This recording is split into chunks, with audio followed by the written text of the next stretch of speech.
नमस्कार, आप देख रहे हैं ब्रेकिंग न्यूज और मैं हूं आपके साथ परवीन शेख। बिहार विधानसभा चुनाव का बिगुल अब कभी भी बज सकता है। सभी पार्टियां अपने अपने स्तर पर तैयारियां कर रही हैं। एनडीए और महागठबंधन जो है वो आमने सामने हैं। आपको बता दें कि मुख्य चुनाव आयुक्त भी विवेक जोशी जो हैं वो पटना पहुंच चुके हैं। 4 दिन का उनका दौरा है और जहां पर चुनावी तैयारियों का वो जायजा लेंगे। कई बैठकें हैं और इसी कड़ी में सीएम नीतीश कुमार भी महिलाओं को कई तोहफे दे रहे हैं और उन्होंने अब महिलाओं के लिए पिंक बस सेवा भी शुरू कर दी है। और इधर महागठबंधन भी अपनी जीत का दावा कर रहा है। तो किस तरह की सियासी हलचल बिहार में मची हुई है, इसी पर ज्यादा चर्चा के लिए मेरे साथ जुड़े मेरे सहयोगी हर्ष। बिहार से एक के बाद एक कई खबरें आ रही हैं, यानी चुनावी तैयारी जो है वो जोर शोर से है। महागठबंधन और एनडीए में मुकाबला, लेकिन इस कड़ी में बाजी मार रहे हैं नीतीश कुमार। क्योंकि नीतीश कुमार की जहां तक हम जिक्र करते हैं तो नीतीश कुमार अच्छे से समझ चुके हैं कि उन्हें साधना किसको है। पहले हमने देखा कि किस तरीके से उन्होंने जाति आधारित जो सर्वेक्षण कराया और जो जनगणना हुई थी बिहार के अंदर राज्य स्तर पर, वो कहीं ना कहीं दर्शा रही थी कि नीतीश कुमार किस तरीके से सभी जातियों को अपने पाले में लाने की कोशिश कर रहे हैं। दूसरी तरफ जो पिछले दिनों हमने देखा, युवाओं के प्रशिक्षण की बात की गई, युवाओं को नौकरी देने की बात की गई, तो युवाओं को साधने की कोशिश करते हुए नजर आए। और बिहार के अंदर हम बार बार कह रहे हैं कि बिहार के अंदर जितना पुरुष वोट नहीं करता है उतना नेताओं को महिलाएं वोट करती हैं। और खास तौर पर नीतीश कुमार इसी वजह से महिलाओं को साधने की कोशिश कर रहे हैं। लेकिन इसमें दो चीजें आप देखिएगा, क्योंकि एनडीए का कुनबा अभी कहीं ना कहीं सुरक्षित होते हुए नजर आ रहा है, क्योंकि एनडीए के कुनबे ने ये दिखा दिया है कि बिहार में ही नहीं, केंद्र सरकार की तरफ से भी जाति जनगणना का ऐलान किया गया है। और एक तरीके से आप एनडीए को कह सकते हैं कि बिहार के अंदर सेफ है, चाहे फिर विकास के मुद्दे को लेकर हो या फिर जाति जनगणना को लेकर हो। लेकिन खबर बड़ी महागठबंधन के लिए भी है, क्योंकि महागठबंधन में रार आप साफ तौर पर देख सकते हैं, जिसकी तस्वीर अपने दर्शकों को बता देते हैं कि कैसे आप रार उसमें देख सकते हैं। राहुल गांधी बिहार के अंदर पहुंचे थे और राहुल गांधी जिस तरीके से एक मूवी इवेंट चलाने की कोशिश कर रहे थे, कैसे उन्होंने दलितों के साथ मूवी देखी, लेकिन उस मूवी को तेजस्वी यादव देखते हुए नजर नहीं आए। इसलिए सवाल उठा कि क्या कांग्रेस अपने आप को सिर्फ मजबूत कर रही है, वहां पर तेजस्वी यादव क्यों नहीं थे, क्यों दो लड़कों की तस्वीर बिहार के अंदर नजर नहीं आती है। क्योंकि ये कहा जा रहा है कि तेजस्वी यादव अपने आप को खुद राहुल गांधी से अलग करना चाहते हैं, क्योंकि बिहार के अंदर जो समीकरण बन रहा है उसमें कांग्रेस ये चाहती है कि मुझे ज्यादा से ज्यादा सीटें मिले, लेकिन तेजस्वी उन सीटों को देना नहीं चाहते। अब राहुल गांधी एक अलग तरह की रणनीति बना रहे हैं। राहुल गांधी बार बार ये कह रहे हैं कि नहीं, दलित हमारा पहले से मुद्दा थे और अभी भी मुद्दा है, लेकिन तेजस्वी यादव बार बार जाति जनगणना का मुद्दा के क्रेडिट लेने की कोशिश कर रहे हैं। एक चीज और यहाँ पर गौर करने वाली है कि राहुल गांधी का ये चौथा दौरा था जो वो बिहार पहुंचे, लेकिन इन चारों ही जो विजिट उन्होंने बिहार में की उसमें एक बार भी वो तेजस्वी के साथ नजर नहीं आया। यानी जो अंदर जो चल रही है, जो झगड़ा चल रहा है वो खुलकर अब सामने आ चुका है। सीटों को लेकर बात बन नहीं पा रही है और इधर सीएम को लेकर भी कांग्रेस ने पेच फंसा रखा है। तो दिक्कत यही है या कुछ और? देखिए, दिक्कत सबसे बड़ी क्या है बताऊं, लेकिन उससे पहले जो आज हमने खबर बताई है पिंक बस वाली, वहां पर एक बयान भी नीतीश कुमार की तरफ से दिया गया, एक चुटकी ली गई है।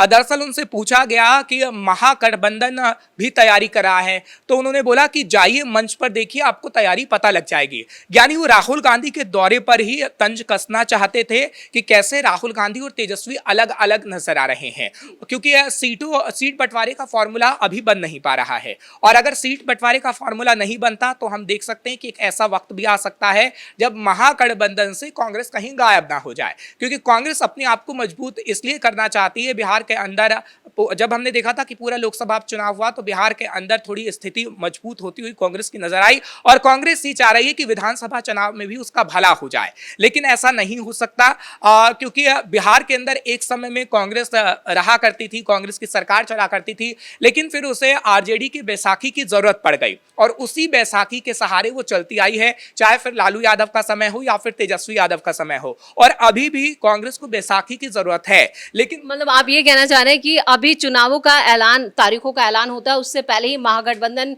जो है वो बिखर जाएगा? बिखर सकता है, क्योंकि तस्वीरें ये बता रही हैं, तस्वीरें झूठ नहीं बोला करती।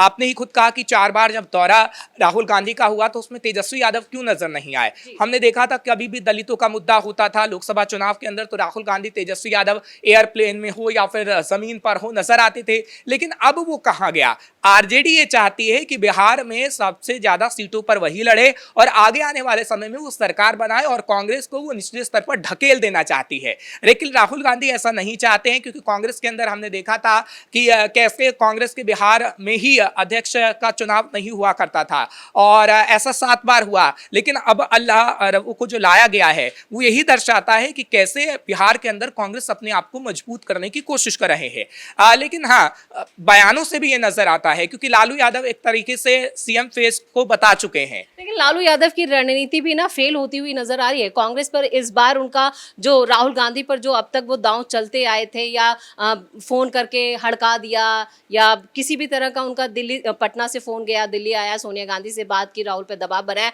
लेकिन वो भी काम करता हुआ नजर नहीं आ रहा है अभी। देखिए, राहुल ने हमेशा से कांग्रेस को ऊपर उठाने की कोशिश की है, लेकिन वो कर नहीं पाए। सोनिया गांधी की जब हमने देखा था कि सोनिया गांधी कठपुतली की तरह मनमोहन को चलाती थी, तब लालू यादव भी संसद के अंदर नजर आते थे। और लालू यादव कहीं ना कहीं बिहार के अंदर कांग्रेस को ये बताते रहे हैं हमेशा कि आपका ओहदा नीचा है। और केंद्र में जिस तरीके से वो रेल मंत्री रहे हैं, वो कहीं कांग्रेस की मजबूरी थी कि लालू यादव को आपको एक पद देना ही पड़ेगा, तभी आप बिहार के अंदर कुछ सीटें पा सकेंगे। तो ये रणनीति लालू यादव की पहले रही, लेकिन अब इसलिए फेल होती नजर आ रही है क्योंकि जो फॉर्मूला लालू यादव बनाने की कोशिश इस वक्त कर रहे हैं और जो तेजस्वी यादव जातिगत फॉर्मूला अपनाने की कोशिश कर रहे हैं, वो तो केंद्र ने पहले ही छीन लिया है। और बीजेपी अपने आप को मजबूत बिहार में अब और ज्यादा कर रही है और एनडीए का कुनबा इसलिए मजबूत हो रहा है कि अभी आप ओडिशा चले जाइए या फिर हरियाणा चले जाइए, वहां पर जो नेता जाति जनगणना की बात कह रहे हैं वो बिहार तक पहुंच रही है। हालांकि बिहार के अंदर हमने अभी नहीं देखा है, मोदी साहब आएंगे, 30 मई की तारीख ये कहा जा रहा है कि मुकर्रर की गई है और वो कब पहुंचते हैं देखने वाली बात होगी। तो क्या जातिगत जनगणना का मुद्दा मोदी साहब के भी जुबान पर होगा, क्योंकि कई मंत्रियों की जुबान पे अलग अलग राज्यों के अंदर फोकस तो बढ़ा दिया गया है। पीएम मोदी का पूरा फोकस है बिहार चुनाव पर और ये बहुत बड़ी स्ट्रेंथ भी है एनडीए की। लेकिन महागठबंधन में लगातार 2 बैठकें हुई और यहाँ पर कोऑर्डिनेटर के जो चीफ हैं वो खुद तेजस्वी यादव हैं। लेकिन तेजस्वी यादव जाते हैं वहाँ पर मीटिंग में, लेकिन कांग्रेस का कोई बड़ा नेता नहीं होता है, सिर्फ छुट भैया नेता जो हैं वो इस मीटिंग में शामिल होते हैं। वो भी ये बता रहा है कि कुछ तो गड़बड़ है। देखिए, गड़बड़ बहुत है। ऐसा नहीं था कि गड़बड़ एनडीए के कुनबे में नहीं थी, लेकिन एनडीए ने उसको संभाल लिया और इसलिए एनडीए मजबूत स्थिति में है।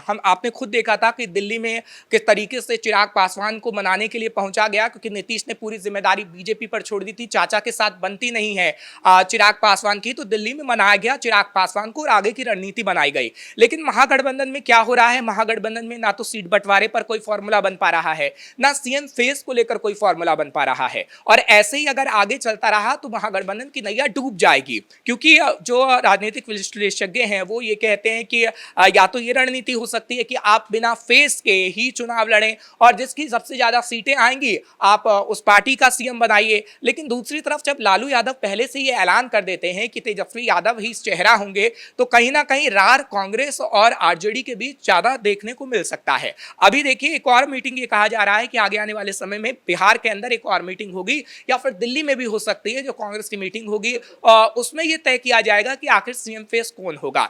लेकिन कांग्रेस की स्थिति बहुत गर्त में चली गई है बिहार के अंदर। क्या आने वाले दिनों में हर्ष कांग्रेस को अभी और झटके बिहार में लग सकते हैं, क्योंकि पहले ही उसके कई नेता जो हैं वो पार्टी छोड़कर बीजेपी में शामिल हो गए हैं। खबरें ये भी आ रही हैं कई और भी ऐसे बागी हैं जो अब आरजेडी का भी दामन थाम सकते हैं। ये खबरें हम इसकी पुष्टि नहीं कर रहे हैं, लेकिन सूत्रों से ये खबरें जरूर आ रही हैं। देखिए, जिस तरीके से कांग्रेस के 17 जो नेता थे उन्होंने बीजेपी का दामन थामा है, वो इसलिए थामा है क्योंकि कांग्रेस के कुछ नेताओं में अहंकार है और कुछ सीटें ऐसी हैं बिहार के अंदर जो मुस्लिम बहुल इलाके वाली हैं। वो कहते हैं कि जो सत्ता पर बैठा नेता है वो हमारी सुनता नहीं है और राहुल गांधी तक हमारी बात पहुंचाने नहीं दी जाती है। और उन्होंने कहा, हमेशा हमने कोशिश की है कि कांग्रेस के उच्च स्तर पर हमारी बात पहुंचे, लेकिन ऐसा होने नहीं दिया जाता है, इसलिए हमने बीजेपी का दामन थामा है। और अगर बिहार के अंदर कांग्रेस में ऐसे नेता हैं, या तो उन पर कार्रवाई कांग्रेस को कुछ करनी पड़ेगी या कांग्रेस को ऐसी रणनीति बनानी पड़ेगी कि उन्हें अपने नेताओं को मनाना पड़ेगा।